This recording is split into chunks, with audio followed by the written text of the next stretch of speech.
ಇದೇನಾದರೂ ನಮ್ಮ ರಾಜ್ಯ ಸರ್ಕಾರದ ಕಂಟ್ರೋಲಿಗೆ ಬಂದರೆ ನಿಮ್ಗೆ ಒಂಚೂರು ತೊಂದರೆ ಆಗದಂಗೆ ನೋಡ್ಕೊಳ್ಳೋದು ನನ್ನ ಕರ್ತವ್ಯ. ನಾನು ನಿಮಗೆ ಮಾತು ಕೊಡ್ತೀನಿ, ನೋಡಿ ಸ್ವಾಮಿ MLA ಮನ್ಸು ಮಾಡಿದ್ರೆ ಇದನ್ನು ತಡಿಬೋದು ಅಂತ ನೀವು ನನಗೆ ಹೇಳಿದ್ರೆ ನಿಮ್ಮ ಪರವಾಗಿ ನಾನು ಸ್ಟ್ರೈಕ್ ಮಾಡಾದರೂ ನಾನು ನಿಲ್ಲಿಸ್ತೀನಿ. ಆದರೆ ಈಗ ನ್ಯಾಷನಲ್ ಹೈವೇ ಅಥಾರಿಟಿ ಅವ್ರು ನನಗೆ ಕೊಟ್ಟಿರೋ ಮಾಹಿತಿ ಏನು ಅಂದರೆ, ಅವರು ಆ ಕಡೆ 50 ಅಡಿ ಈ ಕಡೆ 50 ಅಡಿ ಹೊಡಿಲೇಬೇಕು ಅಂತ ರೂಲ್ ಇದೆ. 24 ತಿಂಗಳೊಳಗಡೆ ರೋಡು ಮುಗಿಸ್ತೀವಿ ಅಂತ ಹೇಳಿದ್ದಾರೆ. ಇದು ಆರ್ಡ್ರ್ ಕೂಡ ಇದೆ. ಆದರೆ ನಾನು ರಿಕ್ವೆಸ್ಟ್ ಮಾಡಿದ್ದೀನಿ, 50 ಅಡಿ ಆಗಲ್ಲ ಸರ್, ನಾನು 40 ಅಡಿ ಟ್ರೈ ಮಾಡಿ, ಇನ್ನು 10 ಅಡಿ ನಾನು ಬಿಡೋದೇ ಇಲ್ಲ. 10 ಅಡಿ ಅಂದರೆ ಫುಲ್ಲು ಎಲ್ಲರೂ ಹೋಗ್ಬಿಡ್ತಾರೆ ಮತ್ತು ಕಷ್ಟ ಆಗುತ್ತೆ ಅಂತ ಕನ್ವಿನ್ಸ್ ಮಾಡಿದ್ದೀನಿ. ಬಟ್ ಅಲ್ಲಿ ನಂದು ಏನೂ MLA ಏನೂ ಪಾತ್ರ ಇಲ್ಲ.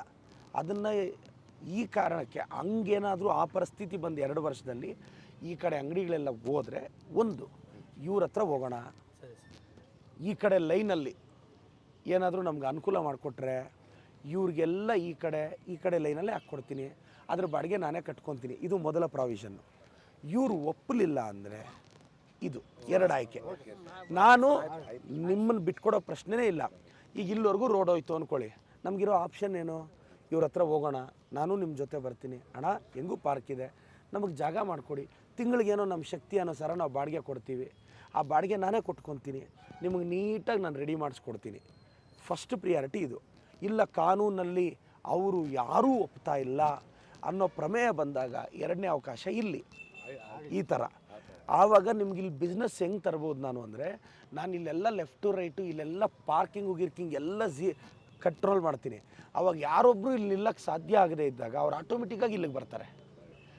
ಅದು ಪ್ಲ್ಯಾನ್ ಮಾಡೋಣ. ಬಟ್ ನಿಮ್ಮ ಅಲ್ಲ ಸರ್, ಅಲ್ಲಿ ಅಂಗಡಿಗೆ ಪಾರ್ಕಿಂಗ್ಗೆ ಪ್ರಾಬ್ಲಮ್ ಅಲ್ಲ, ನಿಮ್ಮ ವಿಶ್ವಾಸ ಇಲ್ಲದೆ ನಾನೇನು ಮಾಡಲ್ಲ. ಯಾಕೆಂದರೆ ಈಗ ನಾನು ಇವತ್ತು ಬಂದಿದ್ದೀನಿ ಅಂತ ನಿಮಗೆ ವಾಸ್ತವ ಹೇಳ್ಬೇಕಲ್ಲ. ಈಗ ನಿಮಗೆ ನಾವೆಲ್ಲರೂ ಚೆನ್ನೈ ಅವ್ರ ಹತ್ರ ಹೋಗೋಣ, ಅವ್ರ ಹೆಸರೇ ನಾನು ಇಡ್ತೀನಿ, ನಿಮಗೆ ಅಂಗಡಿಗಳು ಅನುಕೂಲ ಮಾಡಿಕೊಟ್ರೆ ಸಾಕು. ಅಲ್ಲೇ ಟ್ರೈ ಮಾಡೋಣ. ಏನು ಸರ್ ಮಾಡೋಣ. ನಾನು ನಿಮ್ಮನ್ನು ಬೀದಿ ಬದಿ ವ್ಯಾಪಾರಿಗಳನ್ನ ಬಿಟ್ಕೊಡೋದೇ ಇಲ್ಲ. ನಾನು ನಿಮ್ಗೆ ಹೇಳ್ತೀನಿ, ನೋಡಿಯಪ್ಪ MLA ಮನ್ಸು ಮಾಡಿದ್ರೆ ಈ ಕೆಲಸ ಆಗುತ್ತೆ ಅಂದರೆ ನಾನು ಮಾಡ್ತಿರ್ತೀನಿ. ಆದರೆ ಕೇಂದ್ರ ಸರ್ಕಾರದ ವ್ಯಾಪ್ತಿಗೆ ಬಂದರೆ ನನಗೆ ಪವರ್ಸ್ ಇರಲ್ಲ. ಆವಾಗ ನ್ಯಾಷನಲ್ ಹೈವೇ ಅಥಾರಿಟಿ ನೋಡಿ, ಈಗ ನಾನು ಬಜಾರ್ ರೋಡು ಗಂಗಮ್ಮಗುಡಿ ರಸ್ತೆ 1 ಇಂಚ್ ಹೋಗೋಕ್ಕೂ ನಾನು ಬಿಡಲ್ಲ. ಯಾಕೆಂದರೆ ಅದು ನಮ್ಮ ಕಂಟ್ರೋಲಲ್ಲಿದೆ. ನಾನು ಅವ್ರನ್ನೇ ಕಾಪಾಡುವಾಗ ನಿಮ್ಮನ್ನು ಕಾಪಾಡಲ್ವಾ? ಆದರೆ ನೋಡೋಣ ಏನೇನಾಗುತ್ತೆ. ನೋಟಿಸ್ ತೊಗೊಂಬರ್ತೀನಿ, ಅವ್ರನ್ನೂ ಕರೆಸ್ತೀನಿ, ಮಾತಾಡೋಣ, ಎಲ್ಲ ರೀತಿ ವ್ಯವಸ್ಥೆ ಮಾಡ್ತೀನಿ. ನೀವು ನಿಶ್ಚಿಂತೆಯಿಂದ ಇರಿ, ಭಯ ಬೀಳಬೇಡಿ. ಪೊಲೀಸವರಿಂದ ಏನಾದರೂ ಟ್ರಬಲ್ ಇದೆಯಾ?